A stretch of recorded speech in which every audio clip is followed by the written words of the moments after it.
നമസ്കാരം. Resale property വാങ്ങുന്നത് വളരെ സുരക്ഷിതമാണെന്നാണ് ഈ രംഗത്തെ വിദഗ്ധർ പറയുന്നത്. എന്നാൽ ശ്രദ്ധിക്കേണ്ട ചില കാര്യങ്ങളുണ്ട്.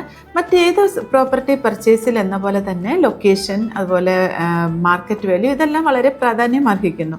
ഏറ്റവും പ്രധാനപ്പെട്ട ഘടകം എന്ന് പറയുന്നത് പ്രോപ്പർട്ടിയുടെ പഴക്കമാണ്. ബിൽഡിങ്ങിൻ്റെ പഴക്കം എത്രത്തോളം ഉണ്ടെന്നുള്ളത് പ്രത്യേകം ശ്രദ്ധിക്കണം. കാരണം പഴക്കം കൂടുന്തോറും അതിൻ്റെ മെയിൻ്റനൻസ്, അതുപോലെ റിപ്പയറിങ് ചിലവുകളൊക്കെ കൂടാൻ സാധ്യത കൂടുതലാണ്.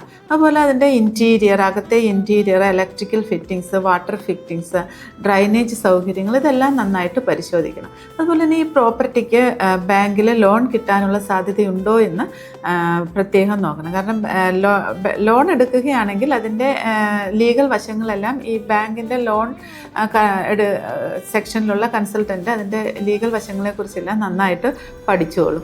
അതുപോലെ തന്നെ ഈ പ്രോപ്പർട്ടി എന്തെല്ലാം ബാധ്യതകളുണ്ടോ, ചിലപ്പോൾ പുറത്ത് പറയാൻ പറ്റാത്ത എന്തെങ്കിലും ബാധ്യതകളൊക്കെ ഉള്ള പ്രോപ്പർട്ടി ആയിരിക്കാം നിങ്ങൾ കണ്ടുവച്ചിരിക്കുന്നത്. അതുകൊണ്ട് മറ്റേയാൾ എന്തിനാണ് ഈ പ്രോപ്പർട്ടി വിൽക്കുന്നത് എന്നതിനെക്കുറിച്ചൊക്കെ രഹസ്യമായിട്ട് അന്വേഷിച്ച് അതിനെക്കുറിച്ച് നന്നായിട്ട് പഠിക്കുന്നത് വളരെ നല്ലതായിരിക്കും. അപ്പോൾ അതുപോലെ എന്തെങ്കിലും ഈ പ്രോപ്പർട്ടി വിൽക്കുന്നത് റിലേറ്റ് ചെയ്തിട്ടുള്ള എന്തെങ്കിലും നിബന്ധനകളൊക്കെ ഉണ്ടെങ്കിൽ അതെല്ലാം നിങ്ങൾ നന്നായിട്ട് പഠിക്കണം. കാരണം ഈ നിബന്ധനകളുമായിട്ട് നിങ്ങൾക്ക് ഒത്തുപോകാൻ സാധിക്കണം. ഇവിടെ നമ്മളൊരു അഡ്ജസ്റ്റ്മെൻറ്റിനോ അല്ലെങ്കിൽ അങ്ങനെയുള്ള ഒരു കാര്യങ്ങൾക്കൊന്നും യാതൊരു പ്രസക്തിയുമില്ല. കാരണം നിങ്ങൾ നിങ്ങളുടെ കയ്യിലിരിക്കുന്ന പണം ഉപയോഗിച്ച് വാങ്ങുന്ന പ്രോപ്പർട്ടി നിങ്ങളുടെ കയ്യിൽ സുരക്ഷിതമാണെന്ന് ഉറപ്പാക്കേണ്ടത് നമ്മൾ തന്നെയാണ്.